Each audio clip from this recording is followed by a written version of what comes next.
कहानी के शुरुआत में हमें दिखाया जाता है कि एक टेप रिकॉर्डर में रिचर्ड नाम का एक आदमी कुछ बता रहा होता है। वो कहता है कि जापान की पहली रानी हिमिको के पास ब्लैक मैजिक जैसी रहस्यमयी शक्तियां थीं। कहा जाता था कि वो सिर्फ किसी इंसान को छू भर दे तो उसकी मौत हो जाती थी। इसी वजह से उसके सेनापति को डर था कि अगर हिमिको को ऐसे ही छोड़ दिया गया तो वो बहुत सारे लोगों की जान ले सकती है। इसलिए उसने हिमिको को जबरदस्ती समुद्र के बीच मौजूद एक आइलैंड पर ले जाकर जिंदा ही दफना दिया। रिचर्ड आगे कहता है कि तब से लेकर आज तक किसी को भी उस आइलैंड का पता नहीं चल पाया, लेकिन मैंने आखिरकार उस आइलैंड को खोज निकाला है। इतना कहते ही हमें रिचर्ड की एक फोटो दिखाई जाती है। साथ ही पता चलता है कि उसकी एक बेटी भी है। इसके बाद सीन एक बॉक्सिंग मैच की तरफ शिफ्ट हो जाता है। यहाँ लारा नाम की एक लड़की अपने ओपोनेंट से लड़ने की पूरी कोशिश कर रही होती है। उसके फ्रेंड्स लगातार उसका हौसला बढ़ा रहे होते हैं, लेकिन इसके बावजूद वो मैच जीत नहीं पाती। आखिरकार लारा ये मैच हार जाती है, लेकिन हारने के बाद भी वो ज्यादा परेशान नहीं होती। वो सोचती है कि अगली बार और मेहनत करूंगी और जरूर जीतूंगी। यानी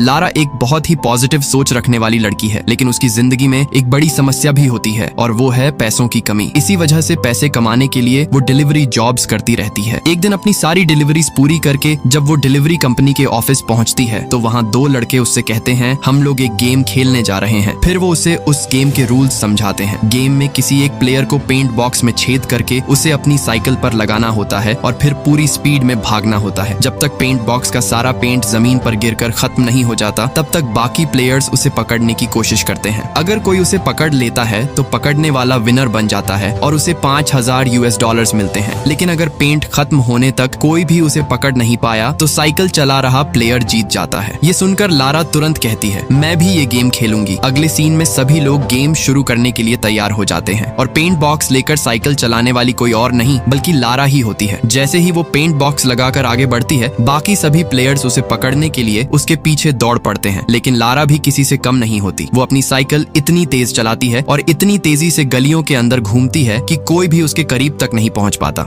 लेकिन इसी दौरान जब लारा साइकिल चलाते हुए जा रही होती है तो सड़क पर चलते हुए एक आदमी को देखकर उसे अपने पिता की याद आ जाती है। हाँ, मूवी की शुरुआत में हमने जिस रिचर्ड को देखा था वही लारा के पिता होते हैं। अपने पिता के ख्यालों में खो जाने की वजह से उसका ध्यान भटक जाता है और वो सीधे एक पुलिस कार से टकरा जाती है। इसी कारण पुलिस उसे अरेस्ट कर लेती है क्योंकि वो सड़क पर एक इलीगल गेम खेल रही होती है। उसी समय एना नाम की एक लेडी उसे छुड़ाने के लिए वहाँ पहुँचती है। एना से हमें पता चलता है कि लारा कोई गरीब लड़की नहीं है। असल में उसके पिता रिचर्ड एक बहुत बड़े बिजनेसमैन थे और उन्होंने काफी संपत्ति बनाई थी। लेकिन 7 साल पहले रिचर्ड लारा को छोड़कर कहीं चले गए थे। उसके बाद चाहे जितनी भी तलाश की गई किसी को ये पता नहीं चल पाया कि वो आखिर कहाँ गए। इसी वजह से इतने साल बीत जाने के बाद सभी लोग मान चुके थे कि रिचर्ड अब इस दुनिया में नहीं है। यही कारण था कि लारा अपने पिता से नाराज रहती थी। उसे लगता था कि उसके पिता उसे अकेला छोड़कर चले गए थे, इसलिए वो उनकी संपत्ति लेने से भी इनकार कर रही होती है। तब एना उसे समझाती है अगर तुम कंपनी आकर पेपर्स पर साइन नहीं करोगी और प्रॉपर्टी अपने नाम नहीं करोगी तो सारी संपत्ति गवर्नमेंट के पास चली जाएगी। इसके बाद लारा घर लौटती है और इसी बारे में सोचने लगती है। तभी सीन फ्लैशबैक में चला जाता है। अब हमें पता चलता है कि रिचर्ड हमेशा अपने काम की वजह से अलग अलग देशों में यात्रा करते रहते थे। एक बार जब वो कहीं जाने वाले होते हैं तो लारा को एक खास डॉलर देते हैं और कहते हैं ये तुम्हारी माँ की निशानी है। यहीं से हमें पता चलता है कि लारा की माँ अब इस दुनिया में नहीं है। अगले दिन लारा फैसला करती है कि वो सारी प्रॉपर्टी अपने नाम करवा लेगी, इसीलिए वो कंपनी पहुंच जाती है। असल में अगर वो उन पेपर्स पर साइन कर देती तो रिचर्ड को आधिकारिक रूप से मृत घोषित कर दिया जाता और उनकी सारी संपत्ति लारा के नाम हो जाती। तभी लॉयर उसे एक पजल बॉक्स देता है। वो बताता है कि रिचर्ड ने कहा था अगर मेरी मौत हो जाए तो ये मेरी बेटी को दे देना। लारा को ऐसे पजल सॉल्व करना उसके पिता ने ही सिखाया था। वो पजल को सॉल्व करना शुरू करती है। कुछ ही देर में बॉक्स खुल जाता है। उसके अंदर लारा और उसके पिता की एक पुरानी फोटो होती है, साथ ही एक की भी रखी होती है। इसके अलावा वहाँ एक मैसेज भी लिखा होता है। उस मैसेज में लिखा होता है माई फाइनल रेस्टिंग प्लेस का पहला अक्षर। ये पढ़ते ही लारा को कुछ याद आता है और फिर वो सीधे उस पुराने महल जैसे घर की तरफ निकल पड़ती है जहाँ वो कभी अपने पिता के साथ रहा करती थी। यहाँ उसके पूर्वजों की कब्रों के साथ साथ रिचर्ड की कब्र भी मौजूद होती है। रिचर्ड ने अपने मैसेज में लिखा था मेरी आखिरी जगह का पहला अक्षर। उसकी आखिरी जगह यानी उसकी कब्र और पहला अक्षर यानी उसकी कब्र पर लिखे उसके नाम का पहला अक्षर आर। जैसे ही लारा उस आर को प्रेस करती है वहाँ एक सीक्रेट की होल दिखाई देता है। फिर वो अपने पास मौजूद की को उसमें डालकर घुमाती है और तभी वहाँ एक छुपा हुआ डोर खुल जाता है। अंदर जाने पर लारा को अपने पिता का एक सीक्रेट ऑफिस मिलता है। वहाँ रिचर्ड के अलग अलग नामों वाले कई पासपोर्ट्स रखे हुए होते हैं। इसी दौरान उसे एक टेप रिकॉर्डर भी मिलता है। जब वो उसे प्ले करती है तो उसमें रिचर्ड की आवाज सुनाई देती है। वो कहता है, अगर तुम्हें ये मैसेज मिला है तो शायद मैं अब जिंदा नहीं हूँ। तुम्हारी माँ की मौत के बाद मैंने उसे वापस जिंदा करने का तरीका खोजने के लिए रिसर्च शुरू की थी। तभी मुझे जापान की पहली रानी हिमिको के बारे में पता चला। उसके पास इतनी खतरनाक ब्लैक मैजिक पावर्स थी कि वो सिर्फ किसी इंसान को छू ले तो उसकी मौत हो जाती थी। अगर उसके पास इतनी शक्ति थी तो शायद उसके पास मरे हुए लोगों को जिंदा करने की ताकत भी हो सकती है। इसी सोच के साथ मैंने और ज्यादा रिसर्च शुरू की। तब मुझे पता चला कि उसके सेनापति ने उसे चाइना के हांगकांग के पास मौजूद यामाताई आइलैंड पर जिंदा दफना दिया था। मैं अब उसी आइलैंड को खोजने जा रहा हूँ। अगर मैं वापस नहीं लौटा तो हिमिको पर की गई मेरी सारी रिसर्च को जला देना। टेप खत्म होने के बाद लारा की नजर एक बॉक्स पर पड़ती है जिस पर हिमिको लिखा होता है। उस बॉक्स के अंदर उसे एक टेप रिकॉर्डर, एक छोटा लॉकर और कुछ डॉक्यूमेंट्स मिलते हैं। उन डॉक्यूमेंट्स में लिखा होता है कि हांगकांग का एक शिप कैप्टन लू रेन रिचर्ड को यामाताई आइलैंड तक लेकर गया था। ये पढ़कर लारा के मन में उम्मीद की एक नई किरण जाग जाती है। उसे लगने लगता है कि शायद उसके पिता अभी भी जिंदा हों। इसके बाद लारा अपनी माँ की यादगार के रूप में रिचर्ड द्वारा दिया गया डॉलर गिरवी रखकर कुछ पैसे जुटाती है। फिर वो सीधे हांगकांग पहुंच जाती है। वहाँ शिप हार्बर पर जाकर लू रेन को ढूंढना शुरू कर देती है, लेकिन वहाँ मौजूद ज्यादातर लोगों को सिर्फ चाइनीज लैंग्वेज ही आती होती है। इसी वजह से लारा को किसी से मदद नहीं मिल पाती। तभी 3 लड़के उसके पास आते हैं और कहते हैं, हम तुम्हें लू रेन तक पहुंचा सकते हैं। लारा उनकी बातों में आ जाती है, लेकिन असल में वो तीनों उसे धोखा दे रहे होते हैं। मौका मिलते ही वो उसका बैग छीनकर भागने लगते हैं, लेकिन लारा भी इतनी आसान नहीं थी। वो तुरंत उनके पीछे दौड़ पड़ती है और काफी मशक्कत के बाद अपना बैग वापस हासिल कर लेती है। लेकिन तभी वो लड़के चाकू निकाल लेते हैं। अब अपनी जान बचाने के लिए लारा वहाँ से भागने लगती है। भागते भागते वो एक बोट पर पहुंच जाती है और तभी वो लड़के उस पर हमला करने वाले होते हैं कि अचानक एक आदमी वहाँ आ जाता है। वो अपनी गन निकाल कर फायर करता है और उन सभी गुंडों को वहाँ से भगा देता है। उसी समय लारा को पता चलता है कि जिस लू रेन को वो इतनी देर से ढूंढ रही थी वो और कोई नहीं बल्कि यही आदमी है। लेकिन लू रेन इतनी ज्यादा शराब पी चुका होता है कि वो बेहोश होकर गिर जाता है। इसलिए लारा उसके ऊपर पानी डालकर उसे होश में लाने की कोशिश करती है। फिर वो अपने पास मौजूद पेपर दिखाकर पूछती है, मेरे पिता कहाँ हैं? तब लू रेन कहता है, ये डॉक्यूमेंट मैंने नहीं लिखा है बल्कि मेरे पिता ने लिखा था। यहाँ के लोग उन्हें भी लू रेन ही कहते थे, लेकिन कई साल पहले वो अपने शिप के साथ समुद्र में गए थे और फिर कभी वापस नहीं लौटे। यहीं से लारा को पता चलता है कि लू रेन के पिता भी पिछले 7 सालों से लापता हैं। यानी लारा के पिता और लू रेन के पिता दोनों ही यामाताई आइलैंड जाने के बाद गायब हो गए थे। अब लारा के पास उसके पिता की रिसर्च फाइल्स मौजूद होती हैं, इसलिए उसे यामाताई आइलैंड की एग्जैक्ट लोकेशन पता होती है। वो लू रेन से कहती है, हमें वहाँ जाना होगा, लेकिन लू रेन इसके लिए तैयार नहीं होता। वो कहता है, जब मैं छोटा था तब मेरे पिता मुझे छोड़कर चले गए थे, ऐसे इंसान को मैं क्यों ढूंढने जाऊं। इसी दौरान लारा को पता चलता है कि लू रेन को पैसों की बहुत जरूरत है, इसीलिए वो उसे पैसे देने का ऑफर करती है और आखिरकार लू रेन उसके साथ जाने के लिए मान जाता है। इसके बाद दोनों की समुद्री यात्रा शुरू हो जाती है। उधर लारा उस छोटे लॉकर को खोलने की कोशिश कर रही होती है जो उसे बॉक्स के अंदर मिला था। असल में हिमिको की टूम के पास भी बिल्कुल इसी तरह का एक बड़ा लॉकर मौजूद है। ये छोटा वाला सिर्फ उसका सैंपल होता है। समय बीतने के साथ लू रेन धीरे धीरे लारा को पसंद करने लगता है। फिर लारा उस टेप रिकॉर्डर को प्ले करती है जो उसे सीक्रेट रूम में मिला था। उसमें उसके पिता रिचर्ड की आवाज सुनाई देती है। वो कह रहा होता है, मैं ट्रिनिटी नाम की एक ऑर्गेनाइजेशन के साथ मिलकर हिमिको की टूम को खोज रहा हूँ। ये सुनने के बाद लारा और भी ज्यादा सोच में पड़ जाती है। उसे अपने पिता की चिंता होने लगती है और वो बार बार यही सोचती रहती है कि आखिर उनके साथ क्या हुआ होगा। तभी लू रेन उसके पास आकर उसे दिलासा देता है। इसके बाद दोनों कुछ देर तक बातें करते हैं। फिर लारा सोने के लिए चली जाती है, लेकिन उसके सपने से हमें पता चलता है कि जब वो सिर्फ 14 साल की थी तब उसके पिता काम के सिलसिले में किसी दूसरे देश गए थे और उसके बाद वो कभी वापस नहीं लौटे। लेकिन उसी समय अचानक लारा की नींद खुल जाती है। वो उठकर देखती है कि उनका शिप एक बेहद खतरनाक तूफान में फंस चुका है। इतना ही नहीं, जिस यामाताई आइलैंड को वो खोजते हुए आए थे वो भी उनके सामने ही दिखाई दे रहा होता है। अब अगर इन्हें जिंदा बचना है तो समुद्र में कूदकर तैरते हुए किनारे तक पहुंचना होगा, क्योंकि इस तूफान में शिप को आगे ले जाना नामुमकिन था। लेकिन लारा कहती है, मुझे अपना बैग चाहिए, और वो उसे लेने के लिए वापस चली जाती है। लेकिन तब तक वो और लू रेन एक दूसरे से बिछड़ चुके होते हैं। हालात इतने खराब होते हैं कि लारा के लिए ठीक से खड़ा होना भी मुश्किल हो जाता है। फिर भी वो हिम्मत नहीं हारती। किसी तरह खुद को संभालते हुए समुद्र में छलांग लगा देती है और तैरते तैरते आखिरकार यामाताई आइलैंड के किनारे तक पहुंच जाती है। लेकिन जैसे ही वो वहां पहुंचती है कोई पीछे से उस पर हमला कर देता है और लारा बेहोश हो जाती है। अगले दिन जब उसे होश आता है तो वो खुद को एक टेंट के अंदर पाती है। उसके सामने वोगल नाम का एक आदमी बैठा होता है। लारा तुरंत अपना बैग ढूंढने लगती है, लेकिन उसका बैग वोगल के पास ही होता है। तब वोगल कहता है, मेरा नाम वोगल है, जब तक मैं अपना मिशन पूरा नहीं कर लेता तब तक मैं इस आइलैंड को छोड़कर नहीं जा सकता। मेरे भी तुम्हारी तरह 2 बच्चे हैं और मैं मैं भी उनसे मिलने के लिए तरस रहा हूँ। इसके बाद लारा अपने बैग में रखी उस बुक को ढूंढने लगती है जो उसे पहले मिली थी, लेकिन वोगल वो बुक उठाकर कहता है, मुझे इसी बुक की तलाश थी। इसमें तुम्हारे पिता रिचर्ड ने हिमिको की टूम के बारे में हर तरह की जानकारी लिखी है। मैंने उससे कई बार पूछा कि ये बुक कहाँ है, लेकिन उसने कभी नहीं बताया। इसी वजह से मैंने उसे मार डाला और अब तुम खुद ये बुक मेरे पास लेकर आ गई हो। ये सुनते ही लारा पूरी तरह हैरान रह जाती है। उसे यकीन ही नहीं होता कि उसके पिता के साथ ऐसा हुआ होगा। इसके बाद वो टेंट से बाहर निकलती है। बाहर आकर वो देखती है कि आसपास के पहाड़ों में लगातार ब्लास्ट किए जा रहे हैं, लेकिन ये सब क्यों हो रहा है उसे समझ नहीं आता। उसी समय उसकी नजर एक बॉक्स पर पड़ती है जिस पर पैटना कंपनी का नाम लिखा हुआ होता है। इतना ही नहीं, वहाँ कई लोगों से जबरदस्ती मजदूरी भी करवाई जा रही होती है और उन्हीं लोगों के बीच उसे लू रेन भी जिंदा दिखाई देता है। इसके बाद वोगल और उसकी टीम उन सभी लोगों को कहीं और ले जाने लगती है। तभी लू रेन लारा से कहता है, वोगल ने मेरे पिता को मार डाला और यहाँ मौजूद लोगों ने अपनी आंखों से ये सब देखा है। इसके बाद वोगल रिचर्ड की बुक की मदद से एक खास पहाड़ की तलाश शुरू कर देता है। साथ ही वहाँ मौजूद लोगों से जबरदस्ती काम भी करवाने लगता है, लेकिन वोगल बहुत ही निर्दयी इंसान होता है। जैसे ही उसे लगता है कि कोई उसके काम का नहीं है या उसके किसी काम नहीं आएगा, वो उसे तुरंत गोली मारकर मौत के घाट उतार देता है। इसी वजह से लू रेन लारा से कहता है, तैयार हो जाओ, और फिर वो वोगल के एक आदमी पर हमला कर देता है। लारा भी इसी मौके का फायदा उठाकर वहाँ से भागने की कोशिश करती है। वोगल के आदमी उसका पीछा करते हैं, लेकिन लारा नदी में छलांग लगाकर उनसे बच निकलती है। फिर भी वोगल बार बार चिल्लाता रहता है, उसे जाने मत दो।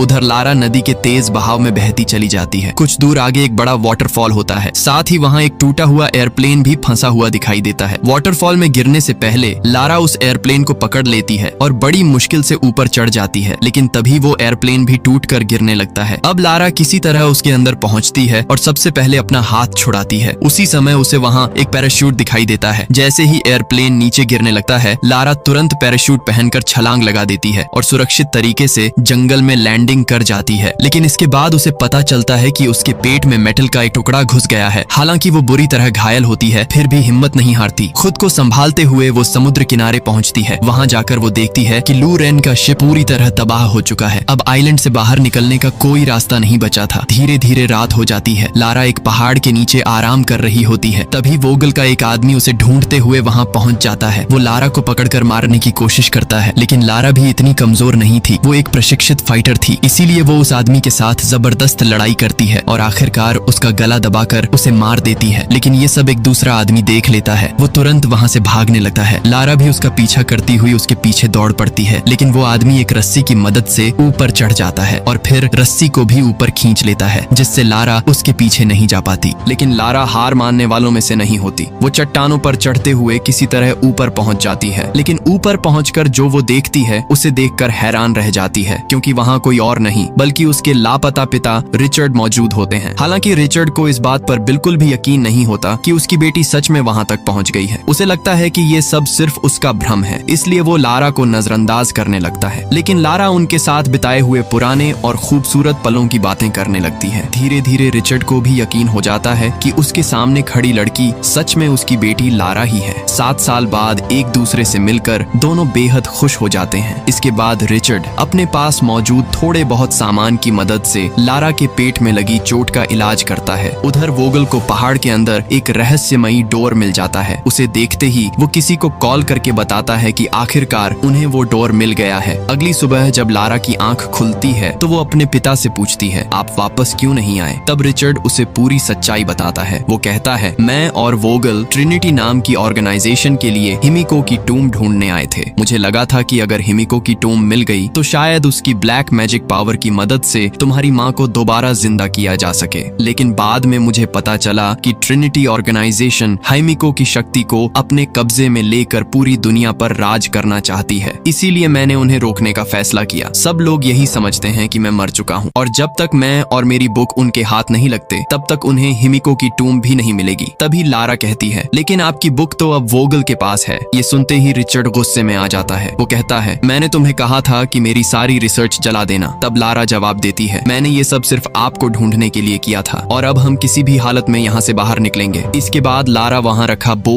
और एरो उठाती है क्योंकि उसे वोगल के पास मौजूद फोन हासिल करना होता है। वो चुपके से उसके कैंप की तरफ बढ़ती है। सबसे पहले वो एक गार्ड को मार गिराती है। फिर लू रेन से कहती है, गन लो और बाकी लोगों को यहाँ से बाहर निकालो। इसके बाद लू रेन गन उठाकर फायरिंग शुरू कर देता है और देखते ही देखते लारा, लू रेन और वोगल के आदमियों के बीच एक बड़ी लड़ाई छिड़ जाती जाती है। लड़ते लड़ते लारा वोगल के टेंट तक पहुंच जाती है। वो वहां से फोन लेने की कोशिश कर रही होती है। तभी उसकी नजर उस रहस्यमयी डोर पर पड़ती है जिसे वोगल ने खोज निकाला था और जिसे उसके पिता भी देख रहे होते हैं। उधर लू रेन लगभग सभी गार्ड्स को खत्म कर चुका होता है, लेकिन वो लारा को वहां छोड़कर जाने के लिए बिल्कुल तैयार नहीं होता। उधर रिचर्ड उस डोर के पास खड़ा होता है। तभी वोगल वहां पहुंच जाता है और उसे मारते हुए कहता है, मैं तो इतने सालों से यही समझ रहा था कि तुम मर चुके हो, लेकिन तुम अभी भी जिंदा हो। फिर वो कहता है, अब तुम्हें मेरे लिए ये डोर खोलना ही होगा। उसी समय लारा भी वहां पहुंच जाती है। तब वोगल रिचर्ड के सिर पर गन तान कर धमकी देता है, अगर ये डोर नहीं खुला तो मैं तुम्हारे पिता को मार डालूंगा। अपने पिता की जान बचाने के लिए लारा कहती है, मैं आपके लिए डोर खोल दूंगी, लेकिन मेरे पिता को कुछ मत करना। और फिर वो डोर खोलने की कोशिश शुरू कर देती है। याद है, बोट में आते समय उसे जो छोटा लॉकर मिला था और जिसे वो खोलने की कोशिश कर रही थी, ये बिल्कुल उसी तरह का लॉकर होता है, लेकिन आकार में काफी बड़ा। यहाँ लारा की बुद्धिमानी देखने लायक होती है। वो इतना मुश्किल पजल कुछ ही सेकंड में सॉल्व करके डोर खोल देती है, लेकिन अंदर जाने के लिए पहले नीचे उतरना पड़ता है। सबसे पहले लारा की कमर में एक रोप बांधकर उसे नीचे भेजा जाता है। जब पता चल जाता है कि नीचे कोई खतरा नहीं है, तब बाकी सभी लोग भी नीचे उतर जाते हैं। कुछ दूर चलने के बाद उन्हें एक स्केलेटन दिखाई देता है, लेकिन तभी एक आदमी गलती से एक टाइल पर पैर रख देता है और अचानक वो एक ट्रैप में फंसकर भयानक तरीके से मर जाता है। ये देखकर सभी लोग बेहद सावधान हो जाते हैं। थोड़ा आगे बढ़ने के बाद वो फ्लेयर लाइट जलाकर नीचे देखते हैं। वहाँ हजारों स्केलेटन्स पड़े हुए दिखाई देते हैं। इसके बाद एक लैडर ब्रिज जैसी संरचना का इस्तेमाल करके सबसे पहले लारा को आगे भेजा जाता है। फिर बाकी लोग भी उसके पीछे पीछे आगे बढ़ते हैं। आगे पहुंचकर वो देखते हैं कि वहाँ कई चेहरों की पत्थर की मूर्तियां बनी हुई हैं। लेकिन तभी एक और आदमी गलती से एक टाइल पर पैर रख देता है और तुरंत उनके आगे और पीछे के दोनों डोर्स बंद हो जाते हैं। इतना ही नहीं, जिस फ्लोर पर वो खड़े होते हैं वो भी नीचे गिरने लगता है। तभी लारा सामने वाले डोर के पास जाती है और वहाँ एक होल देखती है। उसे लगता है कि शायद इन स्टोन फेसेस के पास कोई सुराग हो, इसलिए वो उन्हें ध्यान से जांचना शुरू करती है। कुछ देर बाद उसे एक स्टोन मिलता है, लेकिन जब वो उसे होल में डालती है तो कुछ नहीं होता। इसके बाद वो बाकी मूर्तियों के पास भी तलाश करती है। उसे वहाँ और भी कई स्टोन्स मिलते हैं। वो एक एक करके सभी स्टोन्स को ट्राई करती है, लेकिन कोई भी काम नहीं करता।